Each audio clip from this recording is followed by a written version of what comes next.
Hello दोस्तों, सभी को राधे राधे, जय श्री कृष्ण, हर हर महादेव। क्लास में आप सभी का स्वागत है। अगर आप चैनल पर नए आए हैं तो चैनल को सब्सक्राइब कीजिए और अपने दोस्तों तक शेयर कीजिए। चलते हैं सीधे क्लास की ओर।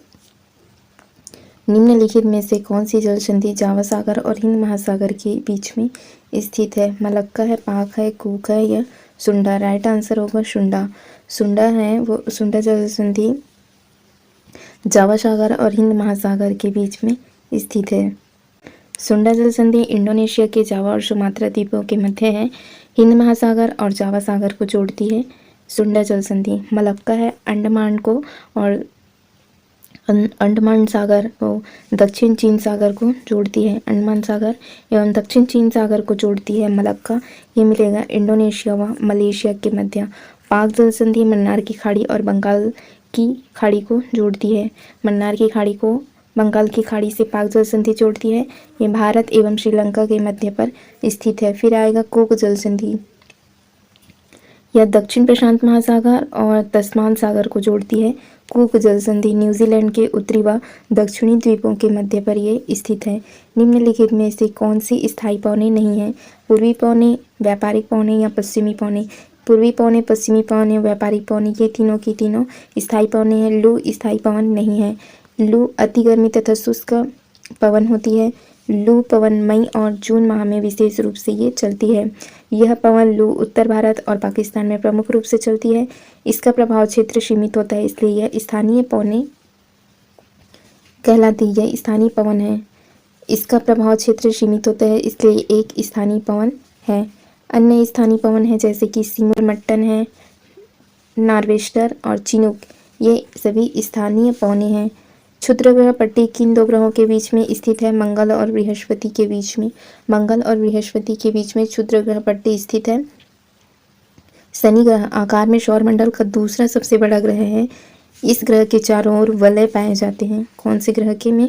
शनि ग्रह के चारों ओर वलय पाए जाते हैं। शनि ग्रह को गैस का गोला भी कहते हैं। बृहस्पति सौरमंडल का सबसे बड़ा और सबसे भारी ग्रह है। सौरमंडल का सबसे बड़ा ग्रह है बृहस्पति। निम्नलिखित में से कौन सी भारत की सबसे बड़ी प्रायद्वीपीय नदी है? भारत की सबसे बड़ी प्रायद्वीपीय नदी गोदावरी नदी है। गोदावरी नदी प्रायद्वीपीय भारत की सबसे बड़ी नदी है। आकार एवं विस्तार में बड़ी होने के कारण इसे दक्षिण भारत की गंगा भी कहते हैं। दक्षिण भारत की गंगा गोदावरी नदी को कहा जाता है। आकार में यह सबसे बड़ा है प्रायद्वीपीय भारत में। गोदावरी नदी पर स्थित शहर है औरंगाबाद, निजामाबाद, नासिक और राजमुंदरी। ये शहर गोदावरी नदी के तट पर स्थित है। गोदावरी नदी की लंबाई लगभग 1465 किलोमीटर की है। गौरतलब यह है कि कावेरी नदी को दक्षिण भारत की गंगा कहते हैं। निम्नलिखित में से कौन सी परिभाषा युग्म सही है?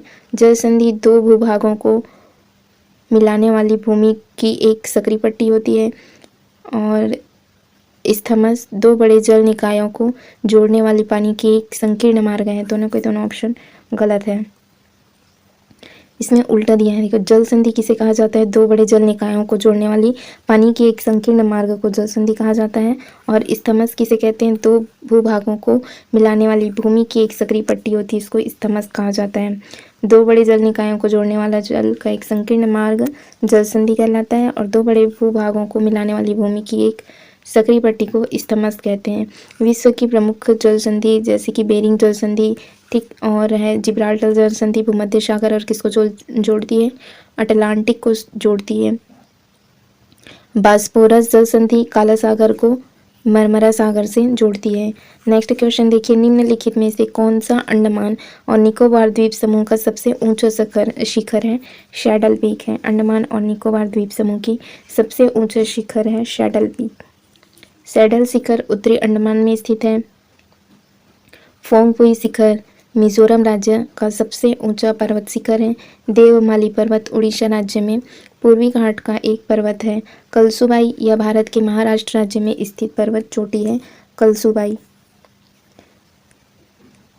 शाल बबूल बांस जो शुष्क उष्णकटिबंधीय वन में के प्रकार हैं। वार्षिक वर्षा की मात्रा कितनी होती है यहाँ? 51 से 151 सेंटीमीटर तक की होती है। साल और बांस उच्च कटिबंधीय आर्द्र पर्णपाती वनस्पति है। इनके लिए 100 से 200 सेंटीमीटर तक की वर्षा की मात्रा आवश्यक होती है। वही बबूल, जो कि एक कैसीय उष्ण कटिबंधीय शुष्क कटीली वनस्पति है, इनके लिए 70 सेंटीमीटर से कम वर्षा आवश्यक होती है। निम्नलिखित में से भारत के किस क्षेत्र में अधिकांश लोहा तथा इस्पात उद्योग संकेंद्रित होता है? छोटा नागपुर का पठार। छोटा नागपुर का पठार मुख्यतः झारखंड राज्य में यह फैला है। भारत के अधिकांश लोहा तथा इस्पात उद्योग का संकेंद्रण छोटा नागपुर के पठार में है। छोटा नागपुर का भारत का रूर प्रदेश भी कहा जाता है। छोटा नागपुर को भारत का रूर प्रदेश कहते हैं। निम्नलिखित में से किस वन्य गुड़कर अभयारण्य घोषित किया गया है? निम्नलिखित में से किसे वन्य गुड़कर अभयारण्य घोषित किया गया है? कच्छ के रण को। वन्य गुड़कर अभयारण्य या जंगली गधा अभयारण्य कच्छ के रण गुजरात राज्य में स्थित है। यहाँ पर जंगली गधे पाए जाते हैं जो कि विलुप्त के कगार पर हैं। गौरतलब है कि जंगली गधों को स्थानीय रूप से गुड़खर के नाम से भी इसको जाना जाता है। लूनी नदी कच्छ के रण में विलुप्त हो जाती है। किस बल के कारण भारत में दक्षिणी गोलार्ध को व्यापारिक पौने विषुवत वृत्त को पार करने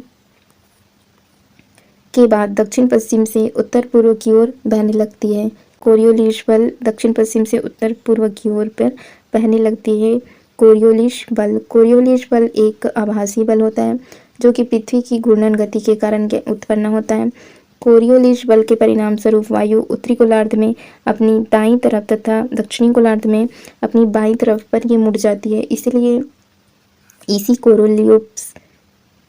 इसी कोरियोलिस बल के कारण भारत में दक्षिणी गोलार्ध की व्यापारिक पौने विषुवत वृत्त को पार करने के बाद दक्षिण पश्चिम से उत्तर पूर्व की ओर ये बहने लगती है।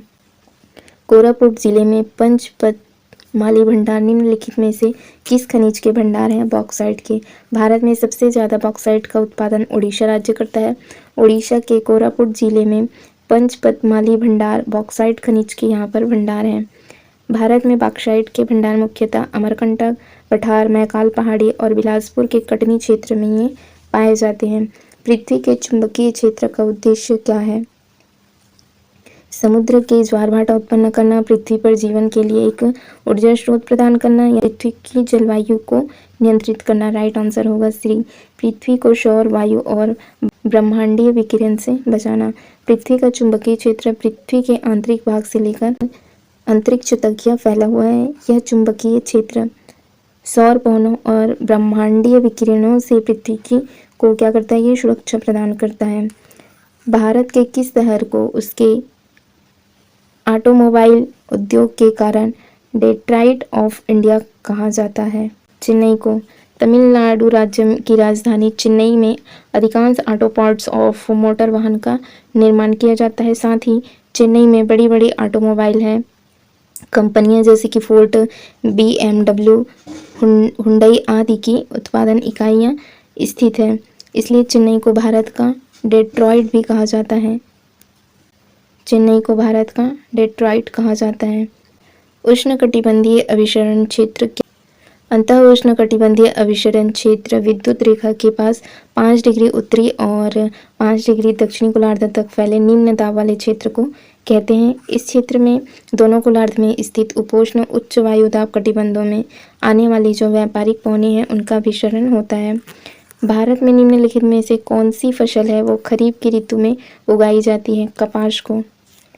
कपास खरीफ की फसल है, इसको खरीफ फसल पर उगाया जाता है। कपास एक खरीफ फसल है, जबकि गेहूं है, चना है, सरसों ये रबी की फसल है।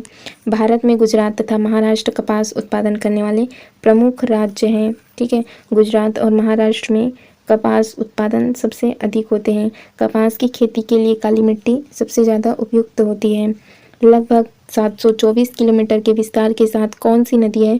प्रायद्वीपीय भारत की सबसे महत्वपूर्ण नदियों में से एक है। प्रायद्वीपीय भारत की सबसे महत्वपूर्ण नदियों में से तापी, ब्यास, भवानी या पलार, इसका राइट आंसर हो जाएगा तापी। तापी या ताप्ती नदी को तापी या ताप्ती नदी की उत्पत्ति मध्य प्रदेश में सतपुड़ा की पहाड़ी से मुल्ताई नामक स्थान से होती है। यह लगभग 724 किलोमीटर लंबी है। भवानी नदी कावेरी नदी की ही सहायक नदी है जो कि तमिलनाडु और केरल राज्य में ये बहती है। पलार नदी कर्नाटक में नंदी हिल्स से ये निकलती है। व्यास नदी रोहतांग दर्रे के समीप व्यास कुंड से निकलती है तथा हरिके नामक स्थान पर सतलुज नदी में मिल जाती है। सामान्य रूप से कम श्रम और पूंजी के साथ बड़े बड़े खेतों में कृषि को क्या कहते हैं? विस्तृत खेती कहते हैं। विस्तृत कृषि बड़े बड़े खेतों में कम श्रम एवं पूंजी के साथ की जाने वाली कृषि होती है। जबकि गहन कृषि क्या होता है? ये छोटे भूखंड पर साधारण औजार से अधिक श्रम करके इसमें खेती की जाती है गहन कृषि में। और संकर खेती होती है या हाइब्रिड कृषि, यह फसल उत्पादन की एक विधि है जिसमें संकर बीज, ठीक है, संकर बीज किस्मों का उपयोग किया जाता है।